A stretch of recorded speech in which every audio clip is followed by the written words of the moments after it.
hindi naman ito contest among ASEAN nations, di ba? Hindi naman ito contest na pakuntian ng number. Hindi ganyan. And that's also something that was not discussed dun sa ASEAN Summit. Ang best practices pa rin is exactly what we're doing.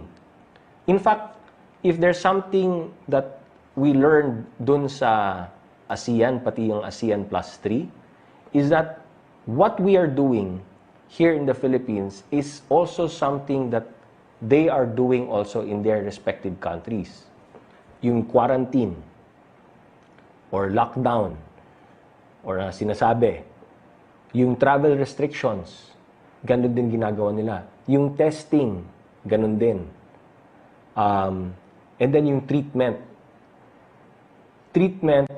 And number 5, we're all waiting for a vaccine.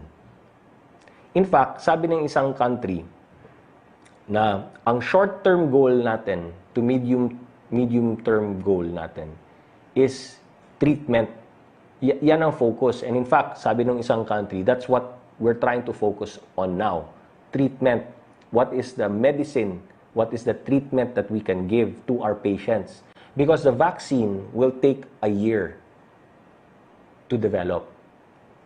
Yan ang kanilang projection. It will take a year for somebody to develop. Of course, the world is now, it's a race to find the vaccine. But just to manage everybody's expectations, sinasabi nila na it might take a year, baka 2021 pa yan, vaccine. So, the medium-term goal should be to look for what is the best medicine, medical intervention, treatment that we can provide.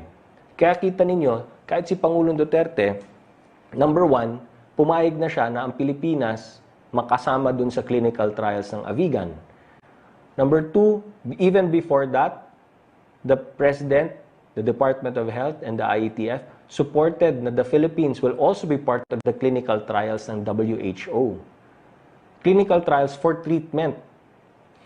So, ito po yung ginagawa natin sa Pilipinas, ginagawa din po sa ibang bansa, sa ASEAN.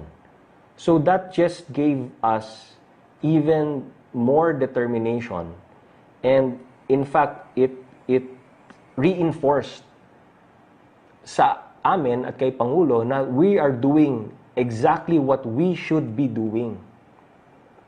Yung testing, di ba? Yung treatment, lahat po yan, it's shared eh.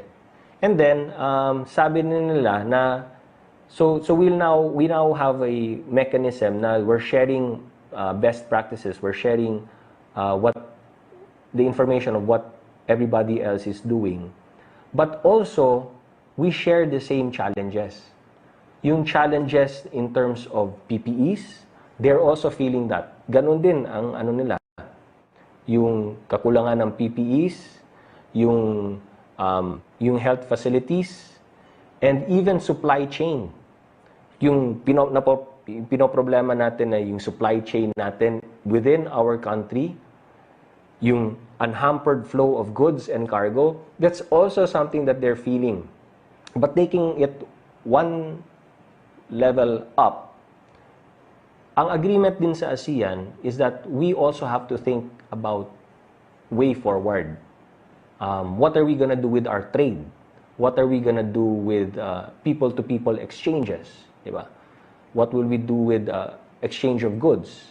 And how are we gonna create a more resilient ASEAN after this is all over?